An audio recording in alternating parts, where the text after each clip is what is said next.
Everyone, welcome back to my channel BU study point. आज हम पढ़ने वाले हैं डिटेक्टिव नॉवल। आज हम डिटेक्टिव नॉवल को पढ़ेंगे, समझेंगे, इसके एलिमेंट्स को जानेंगे। तो चलिए स्टार्ट करते हैं। So the word detective is taken from detect which means to spy और to find out.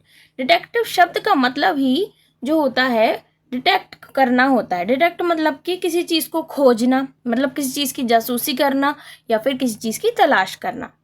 It's a mixture of crime fiction and mystery fiction. जो आपका डिटेक्टिव फिक्शन है ना, या डिटेक्टिव नॉवल कह लीजिए, वो क्या होता है, क्राइम फिक्शन और मिस्ट्री फिक्शन का एक मिक्सचर होता है, क्योंकि इसमें क्राइम भी इन्वॉल्व होता है और मिस्ट्री को भी सुलझाया जाता है।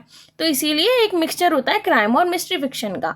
इन विच एन इन्वेस्टिगेटर और detective investigate a crime often a murder.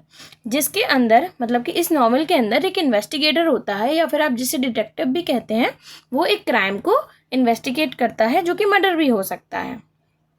It focuses on solving a mystery or crime typically through the efforts of detective. तो इस नॉवल के अंदर, इस टाइप ऑफ नॉवल के अंदर जो मेन जो फोकस होता है वो मिस्ट्री को सॉल्व करने के ऊपर होता है। जो रहस्य जो इस नॉवल के अंदर इन्वॉल्व है उसको सॉल्व करने के ऊपर जो है पूरा फोकस होता है, और डिटेक्टिव अपनी पूरे एफर्ट्स लगाकर जो है मिस्ट्री को सॉल्व करता है in this novel. Generally a detective novel is written in first person point of view। और ज़्यादातर जो डिटेक्टिव नॉवल होती है उसे first person point of view में लिखा जाता है, मतलब कि ऑथर के खुद के ओपिनियंस, व्यूज़ इसमें इन्वॉल्व होते हैं, ना कि किसी और पर्सन के पर्सपेक्टिव से ये कहानी या फिर नॉवल लिखी जाती है। मतलब इसमें ऑथर के खुद के व्यूज़ इन्वॉल्व होते हैं, खुद के ओपिनियंस, खुद की कल्पना होती है। Suspense is to be called as very important element of detective novel. जो सस्पेंस होता है, सस्पेंस मतलब कि जो रोमांच कह सकते हैं आप, तो रोमांच जो होता है वो इस डिटेक्टिव नॉवल के बहुत ही ज़्यादा इंपॉर्टेंट एलिमेंट्स के अंदर आता है। इन नॉवेल्स के अंदर जो भी क्राइम या पजल होती है उसको जो डिटेक्टिव है वो अपनी लॉजिकल रीजनिंग के थ्रू सुलझाता है, मतलब अपने दिमाग का यूज़ करके उन चीज़ों को सॉल्व करता है, ना कि कोई यहाँ पे सुपरनेचुरल एलिमेंट्स इन्वॉल्व नहीं होते हैं नॉवल में।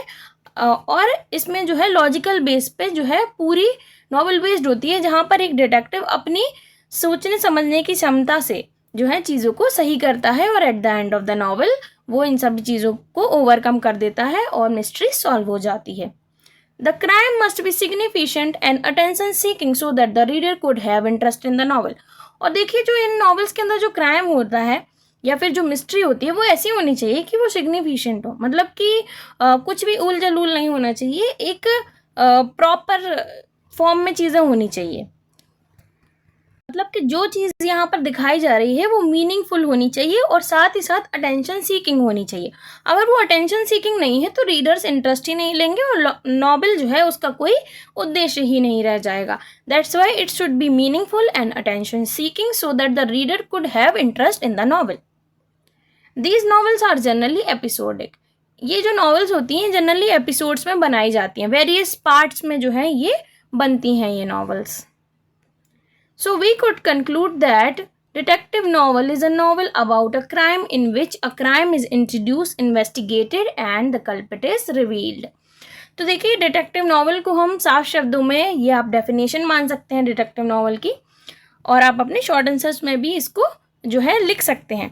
तो डिटेक्टिव नॉवल क्या है? एक ऐसी नॉवल है जिसमें क्राइम को इंट्रोड्यूस कराया जाता है। पहले नॉवल में इंट्रोड्यूस कराया जाएगा स्टार्टिंग में, फिर एक डिटेक्टिव जो है वो उसको इन्वेस्टिगेट करेगा, और फिर एंडिंग में जो कल्प्रिट होगा, मतलब कि जो अपराधी होगा, उसका पता लग जाएगा। तो यही होती है एक डिटेक्टिव नॉवल, जिसमें एक क्राइम इंट्रोड्यूस कराया जाता है या फिर कोई मिस्ट्री होती है उसको इंट्रोड्यूस कराया जाता है, फिर एक डिटेक्टिव होता है वो उसे इन्वेस्टिगेट करता है, और एट द एंड या तो मिस्ट्री जो होती है तो वो सॉल्व हो जाती है, या फिर कोई कल्प्रिट होता है तो वो रिवील्ड हो जाता है, और देन आपकी जो स्टोरी है वो एंड हो जाती है। फर्स्ट डिटेक्टिव नॉवल किसने लिखी थी? तो it was written by Edgar Allan Poe, और उनकी जो नॉवल है उसका नाम है द मर्डर इन द रू मॉर्ज। आप चाहें तो उनका नाम लिख सकते हैं, मैंने यहाँ पे नाम नहीं लिखा है, मैं वो भूल गई हूँ, तो आप ये नोट कर सकते हैं। Edgar Allan Poe is the novelist who wrote the first detective novel in 1841। तो आप उनका नाम जो है या तो आप इंटरनेट से देख के लिख लीजिएगा या फिर आप ऐसे ही नोट कर लीजिए, ताकि आपको अगर जब आप आंसर राइटिंग करते हैं तो ये चीज़ें आप लिख देते हैं तो काफ़ी ज़्यादा गुड इम्प्रेशन आपका पड़ता है। So the first detective novel was the murder in the room was written in 1841। अब हम कुछ एक्स्ट्रा एग्जाम्पल्स देख लेते हैं ताकि आपको कुछ याद रह सकें आपके एग्जाम के दौरान और आप उन्हें अपनी आंसर राइटिंग में ऐड कर सकें। सो द फर्स्ट एग्जाम्पल है शेरलॉक होम्स, जो कि लिखा गया है सर ऑर्थर कैनन डॉयल द्वारा। और सेकंड एग्जाम्पल है आपका इन द वुड्स, जो कि ताना फ्रेंच ने लिखा है, ताना फ्रेंच के द्वारा लिखा गया है। तो ये थे आपके कुछ एक्स्ट्रा एग्जाम्पल्स जो कि हम डिटेक्टिव नॉवल के अंदर कवर करते हैं। तो कैसी लगी आपको ये वीडियो? अगर आपको पसंद आई हो तो प्लीज़ लाइक शेयर सब्सक्राइब ज़रूर कीजिएगा। यही थी आपकी डिटेक्टिव नॉवल, जिसमें हमने जाना कि इसमें क्या होता है कि एक किसी क्राइम के बारे में, किसी मिस्ट्री के बारे में बात होती है जिसे कि डिटेक्टिव के द्वारा सुलझाया जाता है, क्योंकि डिटेक्टिव नॉवल है तो डिटेक्टिव की बात तो आएगी ही। तो कोई इन्वेस्टिगेटर, कोई डिटेक्टिव जो है वो सुलझाता है किसी क्राइम को, and then at the end of the novel the crime और the mystery is solved by the detective. तो चलिए मिलते हैं नेक्स्ट वीडियो में। अगर आप टाइप ऑफ नॉवल सीक्वेंस से कवर कर रहे हैं तो आपने अगर पिछला वीडियो नहीं देखा है या फिर आगे के वीडियो भी जो है अपलोड हो चुके हैं, अगर आपने वो नहीं देखे हैं तो आप उन्हें जाकर देख सकते हैं। अगर आप BA 5th सेमेस्टर के पर्सपेक्टिव से इन वीडियोस को देख रहे हैं तो प्रॉपर प्लेलिस्ट और हैंड रिटन नोट्स के साथ एक ही वीडियो में मैंने सारी टाइप्स ऑफ नॉवल को डिस्कस किया है आपके यूनिट बेस्ड तरीके से। तो आप चाहें तो उन्हें भी जाकर देख सकते हैं। चलिए मिलते हैं नेक्स्ट वीडियो में। प्लीज़ लाइक शेयर सब्सक्राइब ज़रूर कीजिएगा। अपने दोस्तों के साथ भी इस वीडियो को ज़रूर शेयर कीजिएगा, और अगर आपको वीडियो इन्फॉर्मेटिव लगी है तो आप प्लीज़ सब्सक्राइब ज़रूर कीजिएगा।